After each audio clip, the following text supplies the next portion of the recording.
Welcome to For Yore, the show where we bring you interesting people and compelling stories. We hope you enjoy this episode. Please subscribe to our YouTube channel and share with your friends. Welcome to For Yore. I'm your host, John Adamick. It's my distinct pleasure today to introduce to you somebody who most of you probably already know, either through his work as a writer or through his work with NASA, or perhaps as he was portrayed in the movie October Sky. Homer Hickam Jr., Exploration Ambassador. The best-selling author of the beloved memoir, Rocket Boys, was made into a beloved movie, October Sky.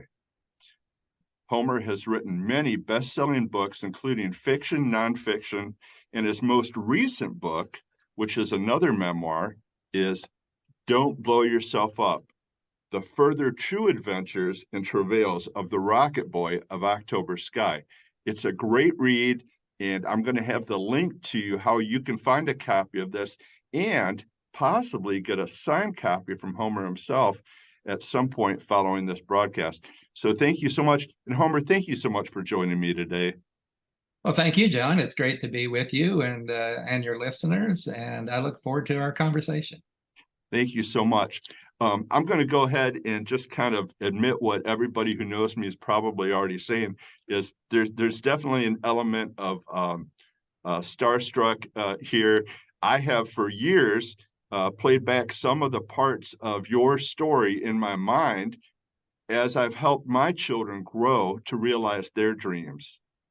And so it was interesting. The other day, I told my wife, Janine, I said, I've got a wonderful opportunity coming up.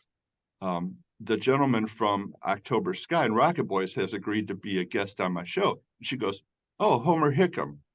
And I said, "Yeah." She goes, "You shouldn't be surprised. Everybody in Scout Leader Training watches the movie." That's true. That's true. I'm surprised she didn't say, "Oh, Jake Gyllenhaal," and get really excited. My daughter's an actress. She's 23. I'm actually a big Jake Gyllenhaal fan. We are too. Yeah, it's great stuff. But my wife's focus was on the team building aspect of the story, the forming, storming, norming, and performing elements that were portrayed in your story from Coalwood, West Virginia, in the story of Rocket Boys. And I would encourage people to get the book, Rocket Boys, and get a copy of that and see the movie. It's great. Obviously, books and movies aren't always aligned the way that one might intend if they're an author, but really dig into Homer's background as a writer, as a serious historian, and also in his work as an ambassador for the public for dreams, I would say. Homer, you wrote this book recently. You published this in the midst of a pandemic. And so that was quite a major commitment during a very interesting time. Do you want to speak to that? Right. Well, what happened, John, why I decided to go ahead and write the book now or get it published now was that because of the pandemic. So the pandemic gave us all time to stay at home. And some of us became agoraphobes because of that. We don't like to leave home, but I'm not one of them, by the way, but too many of us did, I'm afraid. But anyway, so while I was home, it's like, okay, I still want to be productive. But I didn't immediately go, oh, well, then I need to write another memoir. I have all of this stuff, all of this memorabilia around and photographs and so on. And I thought it was a really, really good time to start collecting all of that in some semblance of order. But in the process, I couldn't help but start reviewing all the things that had happened to me since I actually ended what I called the Coalwood trilogy, Rocket Boys, The Coalwood Way, and then Sky is Stone, which ended in 1961, covered my life and experiences up to then. So now I'm looking at all the other eras that I was involved in, went off to college, and then I was in the Vietnam War and became a scuba instructor and Dives Rex and wanted to have a writing career, but also wanted to work for NASA, and I did, and all that stuff. So I'm looking at all these photos and everything, and it just occurred to me that if I was ever going to write about it, I better do it now. And so that got me going. Of course, I bounced it off like anybody who gets involved, that a book that then gets to be made a movie. I've got about 4 different agents, right? I've got one that worries about my literary career, I've got one that worries about my movie career, and I've got one that worries about me going out to making speeches, and then I've got one about me being a good person. Oh, that's my wife. Okay, so she doesn't really count. But so anyway, I bounced it off of everybody, and they all said, "Well, it's about time. We were hoping that you would sometime get around to that." So that's why I launched into it and decided to write about the next 40 years of my life, which included a lot of times that happened that a lot of young people don't really know about anymore, about what it was like during the Cold War, the JFK assassination, how that all affected us, what Vietnam was like, actually being in Vietnam and being in that war, and then coming out of that and going through, the 70s and 80s and all the different things that happened then, and what I was doing, and kind of weaving it all together. So I thought I can make it into a good read, but I could also give perhaps some young people some historical perspectives that they might not have had. So I'm a storyteller. That's what I do. So I try to make this a very interesting and not dry at all, but it's all story. I'm telling stories that hopefully have some content to it that makes you want to turn the page and see what else is going to happen. Absolutely. And I definitely got that from the book. I did not know what to expect. When I got the book, the title, I recognized that from your first your book and movie. I think it was your mother that said that. Right. It's my mom famously told me when I told her I was going to build a rocket, her response was, "Well, don't blow yourself up." And so, as it turned out, she had that opportunity over many, many years to keep telling me that when I decided to build this big cannon when I was at Virginia Tech in the Cadet Corps there, well, don't blow yourself up, and in Vietnam and so on. And and then working for the Missile Command and NASA. And so she had a lot of opportunities to tell me that. But you know what, John, there is, I mean, you're in an area, the same area as I am in a lot of ways. We're kind of in the neighborhood together. Okay. In that we are from a people that the last thing you should ever want to do is to get puffed up, let your ego get puffed up, right? So don't blow yourself up has kind of a double meaning, and Wow. Don't want to ever get yourself so puffed up that people they don't have anything to do with you. So that's kind of bred into me at an early age. Of course I have, not that I have to, but I do, because when you write a book, or anything, you have to get out there and learn how to sell it. And so, yeah, so I know how to do that, but I know how to go make a speech too, and make people laugh and be interested in what I have to say. But ultimately, you don't want to ever be puffed up. I mean, if I was puffed up, all West Virginians would instantly disown me. I know that. So I try my best. Wow. Cleaning the litter boxes every day helps in that regard. So. Well, that's a tip there for staying grounded, and I appreciate that.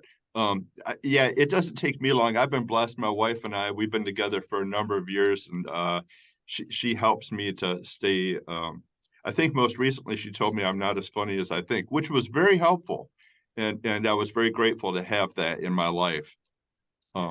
Yeah, well, I'm the same way, and I do bounce my books off Linda, my wife. She's a reader; she reads all the time. So, but she's been known to thump right up here in the loft and tell me that I am just way off the beam with this story, and nobody's going to like it, and you should get away from it. And every once in a while, I pay attention to her. That's Sometimes not, though. well, it's good to have that. There's that tension there. There is. To be able to know how to follow your inner eye or heart or whatever, and then but also get the guidance from people who care about you and know you. I will say that when I picked up Don't Blow Yourself Up, I was ready for perhaps some just some stories, and really it was much more than that. It was meaningful. Chapters in even in ways I think you did a super job of balancing the intensity of very real situations that had incredible life or death circumstances at any moment, with some humor, while focusing on the people of your stories. And that to me was something that was all through it, is relationships, connecting with others. And I think that to me was really what made it an especially meaningful experience to read this. And so I wanted to know if you wanted to speak about that. Was that intentional? Well, John, thank you very much for that. I mean, I've given some writing classes over the years, just locally, and one of the things that I run into when I start talking to new writers and so on is that they just want to focus on plot, and like, oh well, this I'm going to put. I mean, I got this situation. Whatever it is, space invaders are coming in, whatever it is, and so they just got this wonderful plot idea that they've got that nobody's ever done before. But I remind them rather constantly that what people are really interested in is other people. So if you don't put your characters in, if you don't make your characters interesting, it doesn't matter what kind of situation you put them in. People are not going to want to turn the page to see what happened to them. Same thing with a memoir. So memoirs are not autobiographies. Autobiographies tend to be kind of dry and just say, well, and then I did this, and then I did that, and then I met this person, and so on. So memoirs are a different art form. And so you have to tell a story that almost reads like fiction. And you use the techniques of fiction to do this. And so that's what I basically do. I take the truth and I shape it in a way that it's like a novel, and you follow through. And again, since naturally a memoir has to be told in first person, that person has to be interesting, but not the most interesting person. That person should be an observer. And it's how this person evolves as he meets other people and observes those people either triumph or fail, and how that affects him and the story going forward. So yeah, you have to work really. Memoir writers have to work really, really hard not to make it into an autobiography first, but also to remember, even though it's in first person, you're not the main character. It's the characters that come in and out of your life, and how they affect you over time, and how that makes you a different person. If you're still the same person at the end of your memoir as you were when you started on the first page, then you haven't grown at all. So you have to show growth, and you have to have certain self-deprecating type of humor also throughout, I think, for a memoir to be successful. Well, thank you for that. I think you were very successful with this. When I was reading Don't Blow Yourself Up, one of the things that stood out to me was the depth of your, I guess, sharing, family relationships, recognizing opportunities that are present, that are unique, and taking advantage of those. And those could be humorous stories, things like your experiences at Virginia Tech and the skipper, which is an amazing story in many ways, but also recognizing opportunities to connect with people and have those deep, meaningful moments that really impact a whole life. Do you care to speak to that? Well, I will say, I think I've been very fortunate in life. My mom, kind of channeling Mark Twain, said that God looks after fools, drunks, the United States of America, and my little sonny boy, that being me. So I have not always meant to be, but I've managed to be around when certain events occur that are interesting. I'm sort of the Forrest Gump of West Virginia, if you if you will. So I've been very, very fortunate. Again, not necessarily going to say, okay, I'm going to go do this and it's going to be interesting. I've just been there at the right time, at the right place for it to happen. Now, some things, yes, I pushed on my own. I didn't have to get involved with scuba diving. I didn't have to become a scuba instructor. I didn't have to start diving on these shipwrecks. But once I did, then all of these stories started to flow into me. So I guess in a way, I just kind of opened myself up to life, and sometimes took some risk that ended up being good stories. Well, they are great stories. I will say that there were a couple of things that stood out to me, and I want to back up a little bit. The idea of the autobiography and the reference of people and events and things that might be suitable to impress. I did not expect Tom Clancy to show up in your book. I did not expect Olivia Newton-John to show up in your book. And I'm going to leave it to the readers to figure out what exactly happens there. But it's very interesting. And so when you shared those kind of elements, was that kind of acknowledging the fact that, yeah, even though you are from a place of humility, successful, but at the same time recognizing your work has impacted society? Well, I guess, and there's also some mild name dropping going on there as well. As well. I mean, if you meet Olivia Newton-John in your life, then how can you not write about it? Just because it's fun to remember what it was like. Yeah. But yeah, absolutely. I mean, again, it's a matter of being willing, when you write a memoir, to not hold back, that and include things that not only were fun and interesting and historical, but also painful. Yeah. And so I wrote about that to the extent that I could.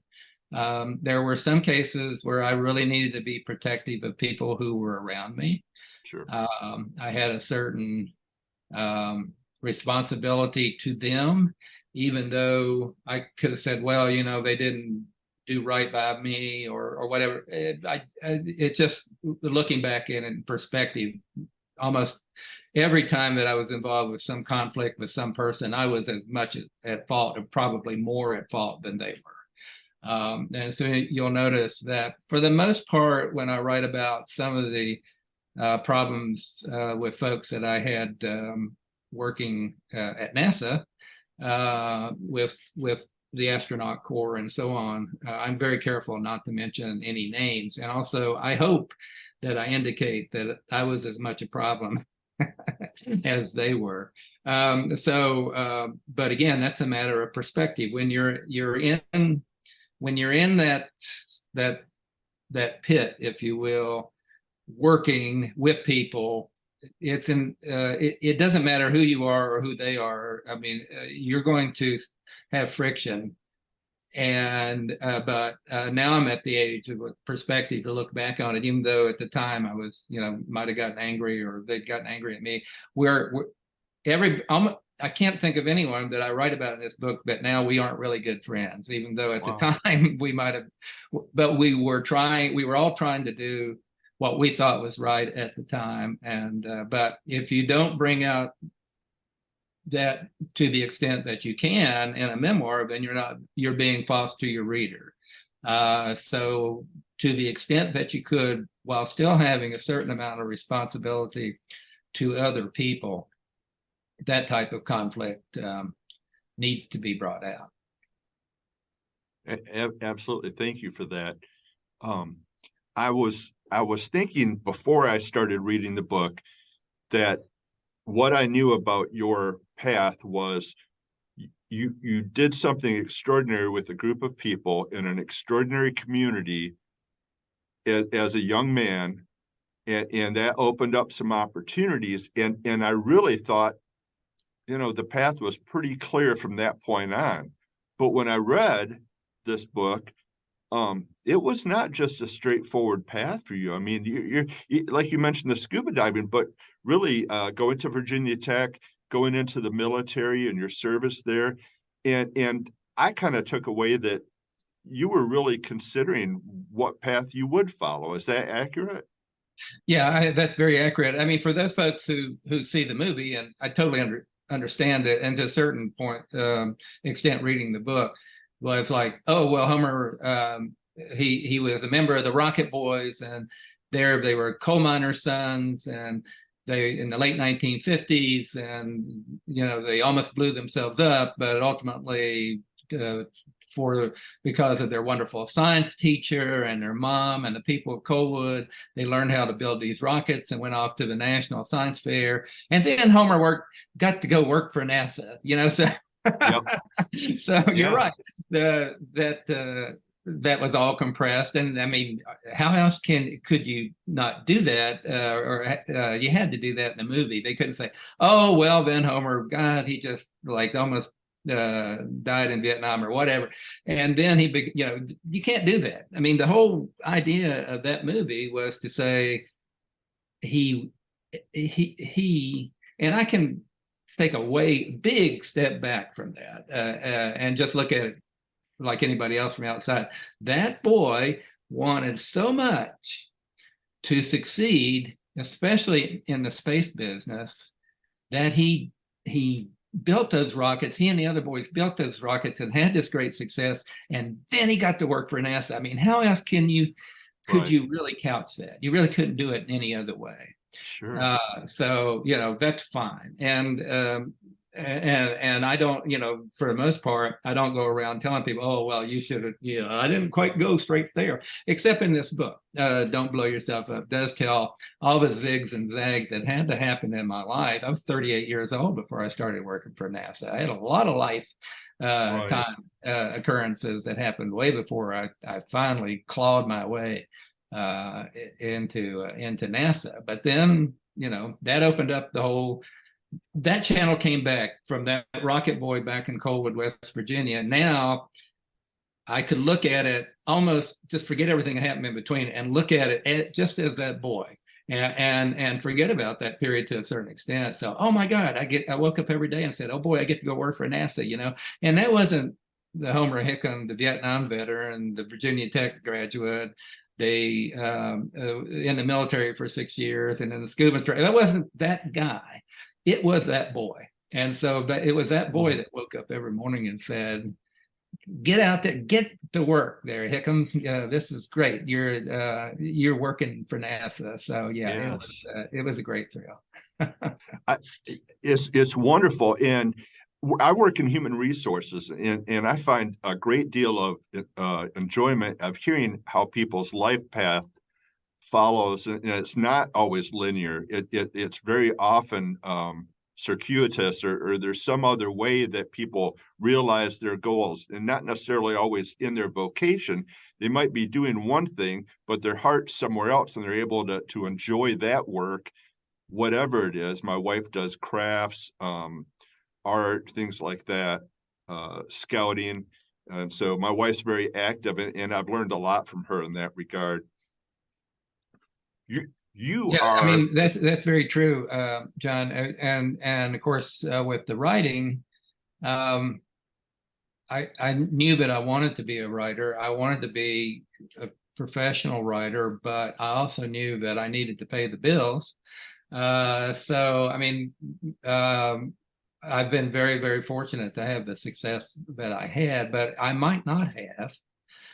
Sometimes you have to be lucky to be writing about something at just at the right time in history, if you will, that people want to read about it. And so I could have been just a journeyman writer all my life.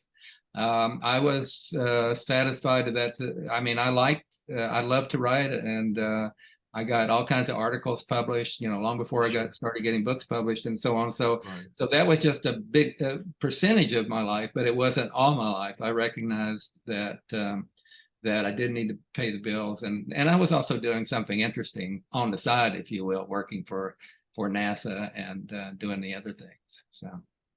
Well, thank you. I'm very interested. So two things that seem to stand out to me, two kind of parallel paths that converge, two parallel paths, if I can say that, that converge very frequently, the writing and the scuba diving.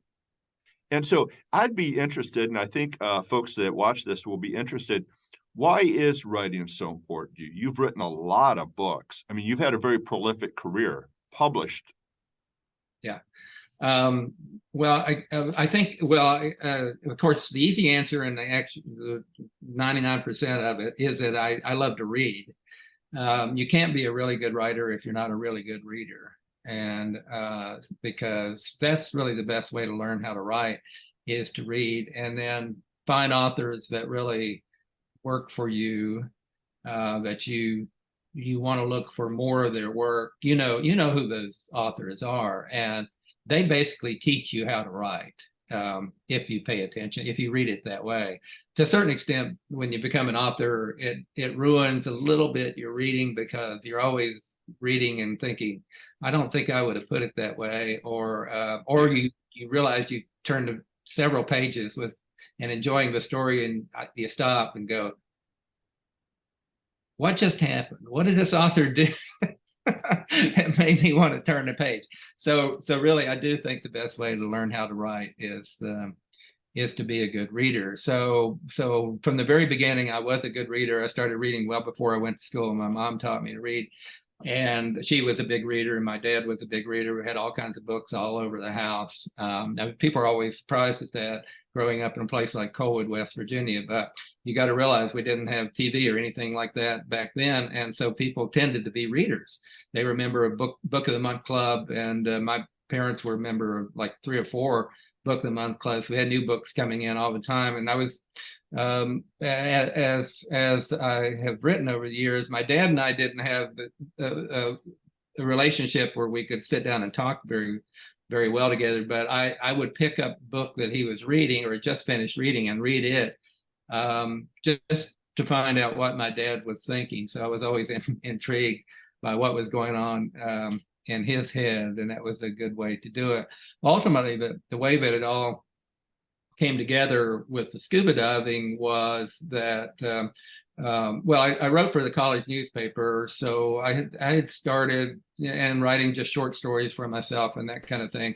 So I just had this impetus to do it. But when I became a scuba diver and then a scuba instructor and started traveling around and diving and reading these scuba magazines that were starting to come out in the early 1970s, a whole bunch of them, Skin Diver, Sport Diver, Diving USA, there was a number of them. I would read these articles, and I would, especially the ones that were written by divers, and I thought to myself, I can do better than this. Here's a market for me. So immediately, a little light bulb went off. Mm-hmm. Here's a market for me that I can punch into, and that's what happened. So I started writing about my experiences diving on shipwrecks and to the Caribbean islands and so on. And so I started selling steadily to these magazines, and learned how to try to hook a reader in the very first paragraph. First, you got to hook the editor, right? Yes. And after you hook the editor, then you got to hook the reader. And so and sometimes I wasn't successful in that. So I learned through this process of writing these articles. And so a lot of writers, unfortunately, since there aren't that many magazines out there anymore, can't have quite that experience that I had that kind of nurtured me as a writer as I went along. So I was prepared when the time came to write my first book, Torpedo Junction, which was about the German U-boat wars up and down the East Coast. And I had dived on these wrecks and dived on these U-boat wrecks and researched all of these, what happened during World War II. I was prepared by being an article writer for these magazines to know how, or to have the confidence that I knew how to write this first book, but I didn't know everything. I mean, for instance, when after I finished Torpedo Junction, which was a really detailed story of this U-boat warfare up and down the East Coast and the Gulf Coast, I looked around and thought, what publisher would be interested in this? And that's why there's my connection with Tom Clancy. He and I had first publisher, Naval Institute Press, was perfect for Torpedo Junction. So I just mailed the manuscript off to the Naval Institute Press without any query letter or anything. About 6 months later, it came rolling back, of course, saying, well, it's not for us. And I was stupid enough, dumb enough, and ignorant enough to turn it right back around and send it back to them and said, would you have somebody else look at it? And they did, and they bought it. And so sometimes ignorance pays off. That's amazing to me. I just I have gotten my share of rejection letters for whatever, poetry, essays, short stories, and so forth. And the idea, I think that's one of the things that you bring to your stories that really inspire. I know that, the idea of Rocket Boys and October Sky is, there's the benefit of inspiring young people to pursue their dreams, I think is one of the ways that you put it.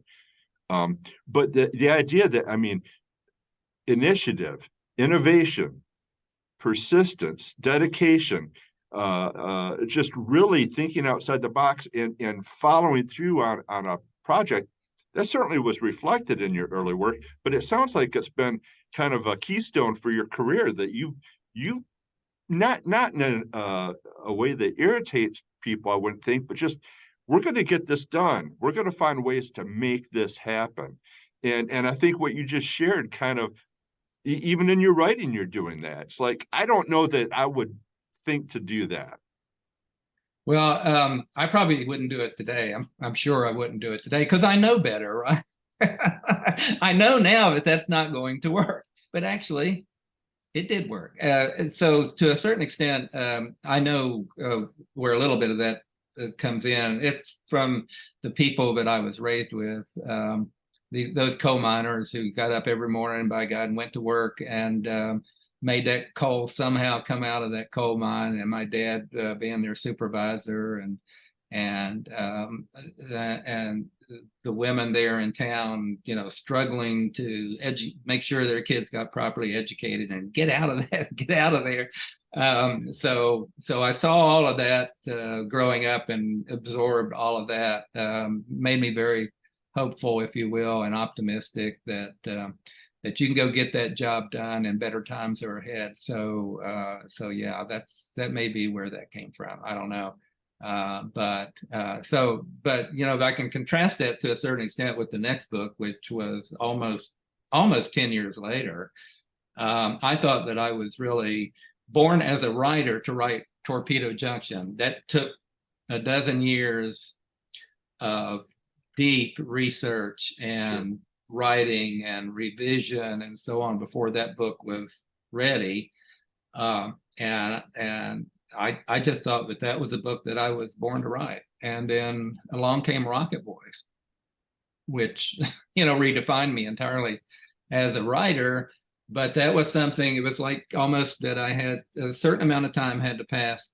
Well, I was really busy at NASA, as I write about, with Space Lab J, the Japanese mission, and then International Space Station with the Russians and so on. So I was really, really busy, but I just wanted to keep my hand in enough to writing that I started writing for Smithsonian Air and Space magazine, little articles like about the neutral buoyancy simulator and that kind of thing. And I wasn't thinking, I didn't go to bed and wake up in the morning and say, oh gosh, I got to write about when I was a rocket boy in Colwood, West Virginia. It just wasn't there.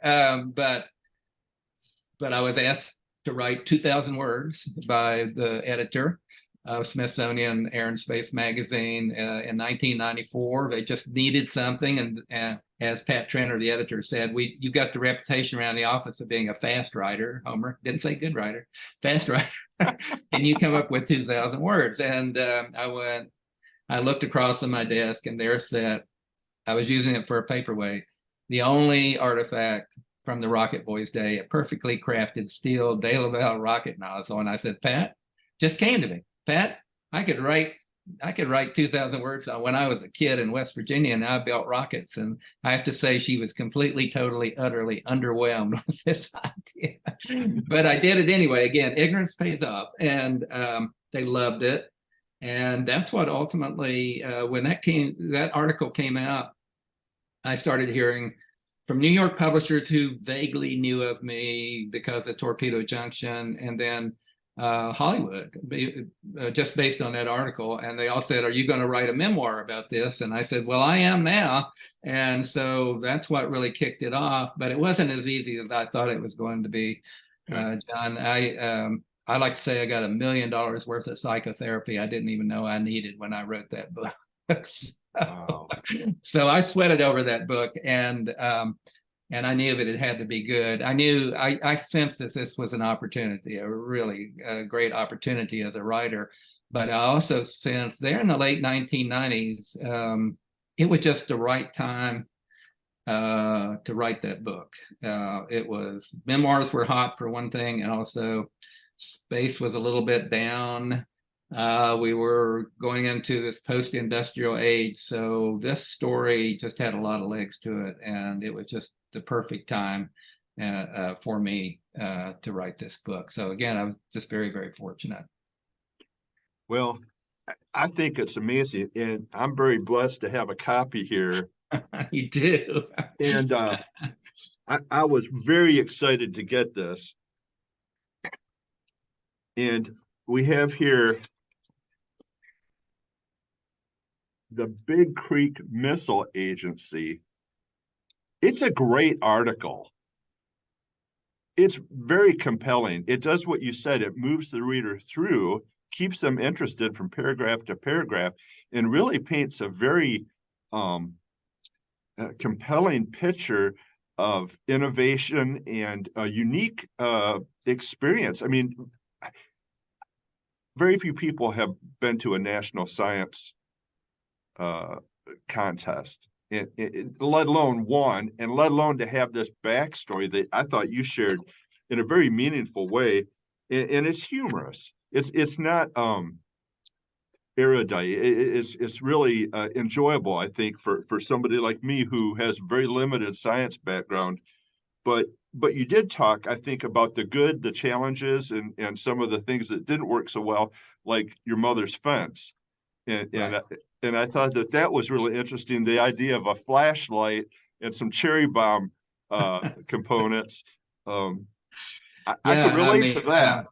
And I was telling the story to myself too, because I hadn't thought about it that much.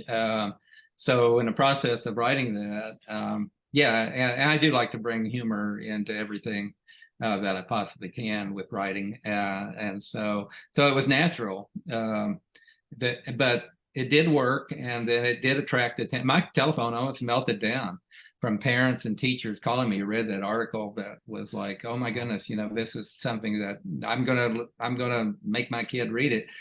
And so with that kind of as the wind in my sails, if you will, I knew that Rocket Boys had to have the same impact, or I was this opportunity that had really been handed to me, I think, by whatever forces out there that's good, handed me this opportunity, and I had to do right by it. And so again, that's why I really sweated blood over it, and had a couple of false starts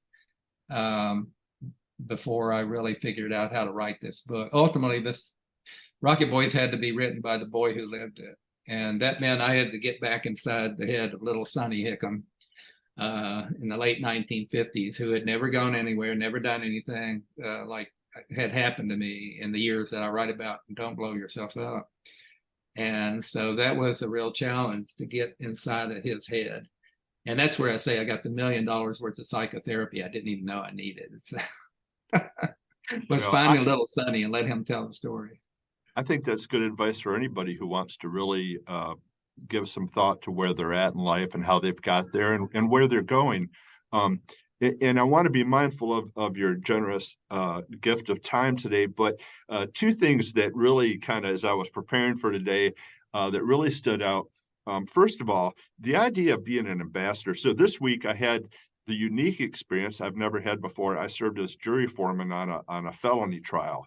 And I learned, I actually did think, because I knew we were going to be talking, and I thought about diplomacy, especially with people I don't know. But what you did with the Japanese space program and with the Russian space program is, I think, worthy of movies in and of themselves. Do you care to share a little bit about those experiences? Well, so yeah, it was one of my first duties, was to go to Japan to start trying to negotiate with them to fly on the space lab. And all that happened about the same time as the Challenger explosion.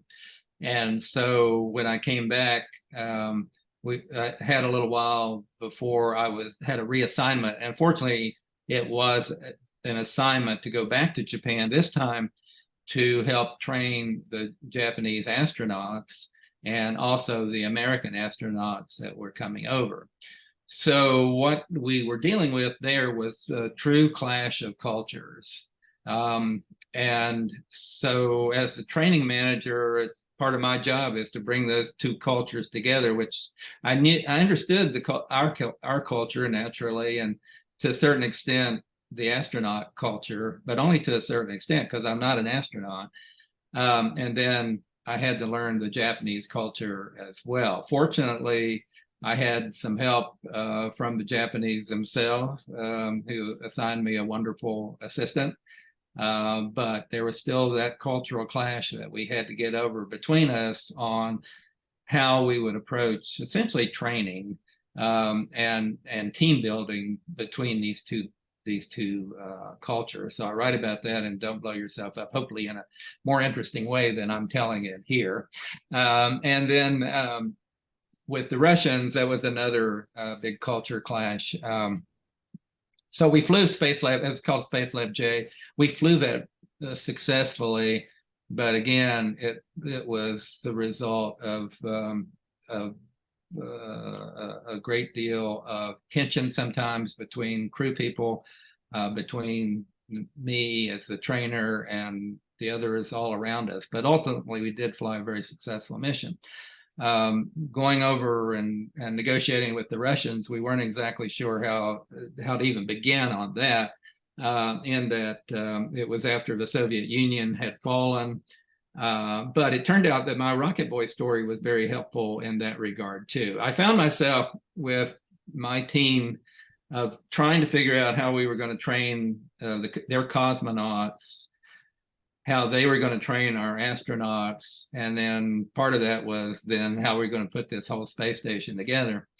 And so I found myself sitting across the table from essentially the same men who had launched Sputnik. I mean, by then, most of the Mercury, Gemini, and Apollo guys on our side were all retired. So we're all the ones, I'm about the oldest person on our side. Rest of them are just a bunch of kids, you know, who Sure. just getting started in the space business. On the other side are these dour old men who had launched Sputnik. Wow. And so yeah, I mean, but what I discovered with the Russians, which would be helpful to folks who negotiate with them today, is that they never agree to anything at the negotiating table. They always say, "Niet, niet, niet." That's their favorite word. And then they get real grumpy about the whole thing. But after every negotiating session, there is a party where vodka comes out. That's where they like to do business. That's where you do business. And so after a couple of shots of vodka, I was in my full storytelling mode. And so, so I started talking about when I was this boy growing up in West Virginia and what Sputnik had done for me, how that had inspired me. And they had never heard. And I said, not only me, tens of thousands of young people in the United States States were inspired by Sputnik Right. to start building rockets, actually building rockets, and then later getting into the space business. They loved that.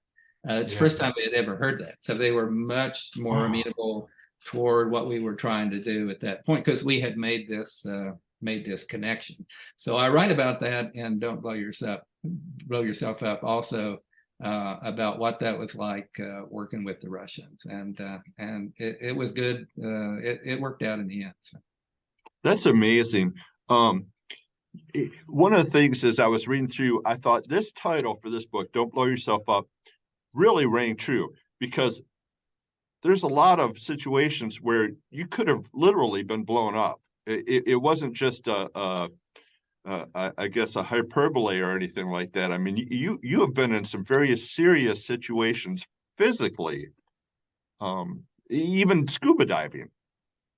Yeah, I write about I had a type 2 decompression, Ben, which is a bubble in your spinal cord, which probably came out of way too much diving in the neutral buoyancy simulator, being one of the lead divers, the training divers for the Hubble repair missions, and how we spent way too many hours underwater doing that, and then going off to Honduras and making one deep dive and getting that bubble in my spinal cord.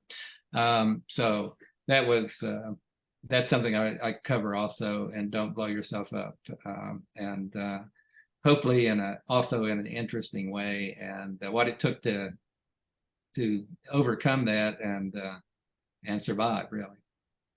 I thought it was very intriguing, and quite frankly, of the different scenarios that you outlined, that was the one that really kind of held my attention most, because the idea of getting blown up somewhere, I think people see it enough in TV and movies that it's not uncommon, but the idea of having something within you that could blow up, which is what was happening, that's very unusual. One tiny bubble. Yeah.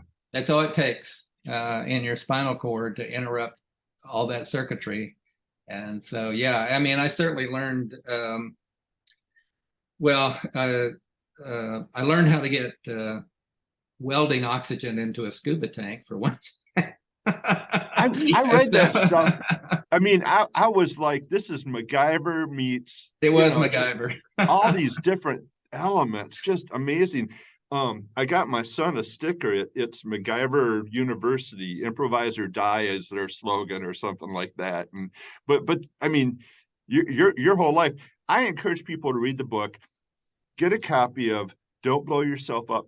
You'll read about the cannon that shattered glass amidst a stadium full of people, just because of the concussion power of that blast, and how Homer worked with a team of people to do something that had never been done for a very well-established university, and carried forward for generations of Virginia Tech students. And but there are many other stories like that through here that are really interesting. As I was preparing for today, I did a little bit of research, and two things came up that really struck me. Number one is during COVID, you sang John Denver and put that out there to encourage people. So I listened to that and was encouraged. You did a fine job with that. Thank you. I thought I was pretty awful singing Country Roads to try to cheer everybody up. I cheered myself up, but I don't know. I probably scared little children and animals doing that. I loved it. I thought it was very good. I happen to like John Denver. I happen to like that song, and I happen to like West Virginia, and so it really made me upbeat. But to see you say, I thought that was very very real, very relatable during a time when people, like you said, were dealing with trying to balance all of that uncertainty and so forth. The other thing, though, and I'm going to get this wrong, but did you testify before a government agency that you initiated the plans to go to the moon and go back to the moon? Did I understand that right? Well, that's right. So that was Ted Cruz and Senator Sinema. Anyway, I was invited up to testify to a Senate committee on space activities, I think. And so I did tell the story, I mean, just for the fun of it. And it's even true. oddly enough, is that, and I tell the story in Rocket Boys where I met JFK. He was a senator. He was trying to win the Democrat primary in West Virginia in order to get the Democrat nomination. And this in 1959. He was running against a fellow named Hubert H. Humphrey, who I always like because we have the same initials, you know. Yeah. So, but anyway, so I was at when John F. Kennedy, Senator Kennedy, who was really kind of a nobody to us there in West Virginia, but anyway, he was there making a bunch of speeches, mostly about how he was going to start the food stamp program and help out all these coal miners, and that's what he wanted. That was a message he wanted to get across. And so when I think, well, I know in this crowd I was in, the miners were all just looking at him like they hardly understood what he was saying, and most of them were employed. They didn't need food stamps. But anyway, that was what he was trying to get across. So when he wound down, he said, "Does anybody have any questions?" And I looked around, nobody else was asking, so I raised my hand. And I said, what do you think we ought to do in space? Which was the last question he ever expected to get in southern West Virginia in the coal fields. And he probably hadn't given 10 minutes thought to that. And he stammered a little bit and said, well, what do you think we ought to do? And I because we had a little telescope there in Coalwood, and I was notoriously nearsighted, and the only thing that I could really see very well was the moon. So the moon was on my mind. So I said, and I looked around at those coal miners, and I said, well, I think we should go to the moon and just mine the blame thing. And the coal miners loved that. They started applauding, and I think a little light bulb went off in Kennedy's head, and he said, well, elect me president, and maybe we will go to the moon. And so when I'm into a couple of gin and tonics, I do take credit for the program entirely. And then and then later on, Vice President Mike Pence started up the National Space Council again. And it turned, and he called me to invite me to be on. I mean, try sitting at home minding your own business like I tend to do, and the phone rings and says the White House is calling, and it's like, uh-oh, what have I done? Or who is this on the other end? I had no idea, but it turned out to be Mike Pence. And he had read Rocket Boys and seen the movie, of course, and then also a novel that I wrote called Back to the Moon.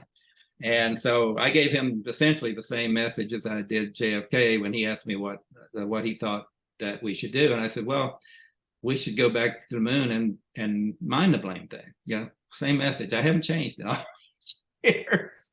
And so next thing I knew, in 2019, he came here to Huntsville, invited me out at space camp, and he gave the speech that became Artemis, that we were going to go back to the moon. So I'll take credit for the Artemis program too. Thank you very much. I don't really. For me. Honestly, I'm not that puffed up. I think Werner von Braun had a lot more to do with JFK than I did, and probably Buzz Aldrin and others, I'm sure, had a lot more to do with it to get Artemis going. But I'm happy to occasionally take credit just for the fun of it. Well, I think it's well deserved, and I really appreciate you sharing that with me. I know we've got to wrap up. If you don't mind, I've got just a couple quick questions for you. Sure. Thank you so much, first of all. You bet. I've really enjoyed it. You have done so much. I mean, really just an amazing career. What next? How will you continue to, I guess, encapsulate or celebrate what you've been able to achieve and continue to share that with others, either through writing or in other formats? Yeah, I mean, so right now I am stretching my art form out a little bit. I was asked by some producers who read one of the sequels to Rocket Boys was actually what I call an equal. It's called The Coalwood Way, which was really a Christmas story, which included the Rocket Boys, that I took out of the original manuscript and then later expanded it into this memoir called The Coalwood Way, which is really more about the people in Coalwood and those around us rather than focusing on the Rocket Boys themselves. And so the producers asked me, some producers asked me to write a screenplay based on that. And I thought, well, okay, I haven't written any screenplays. That would sound like something I'd like to try. So I did, and sent it out to them. They liked it a lot. And so we are right now in the midst of developmental hell, as we call it. We'll see. We'll see. That's hear my cat in the background.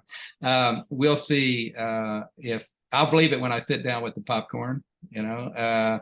But anyway, it's a lot of fun working on this with them, and I hope that it will occur, and hopefully we will be able to if we do it, make it in West Virginia, and maybe some of the original locations, which would, to me, would be a lot of fun. Otherwise, I'm thinking about what the next book will be, and I'm not quite sure.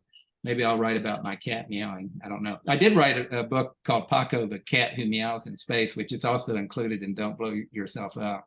So I have some experience with meowing cats. That is a wonderful story. There's more to it than one might think just reading about a cat meowing in space. There was actually, it was a very meaningful connection with that whole program up there. I'd love to hear it if you want to share it, or people can read about it, whatever. Yeah, I'll tell it real quick. So I did have an astronaut that tended to be a little bit not part of the crew. I mean, it wasn't that she was disliked, she just didn't quite fit in with our crew. But she was a very wonderful person. And so when she would come to my house, and the crew would come to my house that I was training for, you know, just to socialize a little bit, she tended to go and sit with my cat Paco. She loved my cat Paco, just loved him to death, and he loved her. And so she was, once they were in orbit, it turned out that she was quite sick. And this is not unusual for astronauts to have what they call space adaptation syndrome, which basically means you're seasick, you know. And okay. So but she was involved with an experiment that did not allow her to take the seasick drugs to keep from being sick. So I mean, she was very dedicated to that. She was working and doing everything that everybody expected of her to do and more. But I was told by the medics down in Houston that they were a little bit worried about her. And so I got it, and I was the person on console that talked to her every day. And so I got it in my head that maybe I could fix that. And so I went home and recorded Paco meowing, and he was an easy cat to get to meow. You put him in front of a door, it didn't matter whether to go in or out, he would meow to go through it. He liked to go through doors. So I put him in front of the door and recorded about 2 minutes of Paco meowing. And then I went and called her up, and I said, got a friend here who'd like to say a few words to you. And so I turned that recorder on and started playing Paco. It's about $1 million a minute, right? But I played Paco fully through the whole tape. Meow, meow, meow, meow, meow, meow, meow, meow, meow. And so I know all the heads went up in the back rooms like, oh my God, Homer's finally lost it. He's meowing over the loops. And so I fully expected it to be like a scene in October Sky where the police come and drag me out. I didn't care at that point. That was fine. So later I learned, I mean, she said, is that my sweetie boy Paco at the end of it? And I said, yes, it is. You know, Paco, you know, just wanted to say hello. And the Houston doctors later told me that all her symptoms disappeared practically at that moment. And wow. So what happened from that, though, was rather than police coming in and dragging me out, public affairs came in and said, we've looked it up, Homer. This is the first time cat meows have ever been heard in space. So long before I was known for Rocket Boys, I was kind of famous, at least around here in Huntsville, being that guy that owned the first cat that meowed in space. So that's that story. It's just... This is great stuff. Folks, I really encourage you to get this book. Don't blow yourself up. When you read it, you're going to want to read his other work. I want to read his other works also. There are many, I think 18 books that you've written, Homer, and more to come. So we'll have some links there that people can find a way to connect and get that. I do want to ask one last question. Sure. do you have any plans to try to go to space?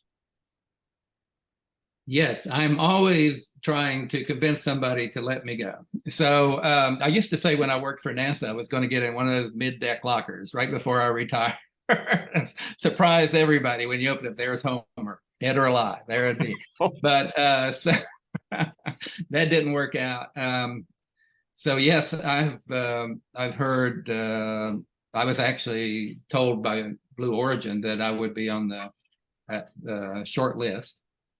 But I think the short list has expanded very long, and I don't think I'm at the top of that list to go on the New Shepard. But I would do it in a heartbeat if anybody asked me. And I'm always sucking up to Elon to see or Jared Isaacman or one of those guys. Yeah, I see like if they would be willing to take me. So yeah, I would go in a heartbeat if somebody would be willing to do it. Well, I don't want to get ahead of myself, but I was thinking of starting like a campaign or something, and I'm not sure how to do that. But if you're okay with it, well, I don't either. Yeah, I'll go ahead. I don't know and if start. yeah, I don't know if that'd be appropriate or not, but I do it in a heartbeat. So fine, Right. yeah, if you want to start a crowdfunding campaign. I'm too cheap. You look, I'm too cheap to fly first class. I'm not going to pay. Somebody needs to offer me a seat, and I will go. Well, I might pay a little bit, but not as much as they want for one of those seats. So we'll see how it works out. Things happen the way they're supposed to happen. So I'm comfortable with that. That's right. I personally will never make it to space, and I'm okay with that. I have a hard time driving in the mountains or riding with somebody in the mountains. That I'm just the motion sickness. But I've really enjoyed this. Thank you so much for your generosity of time and for sharing some of these very heartfelt stories that you've experienced with us. And I thank you for making yourself available. And I want to commend you. I know you do that for others in terms of signing copies of your books. And so I think that's really, really nice. Well, thank you, John. I've really enjoyed our conversation. This has been a great interview. Thank you. And yeah, it truly is. Yeah, thank you. I've enjoyed my time with you. Sure enough. Interesting people, compelling stories.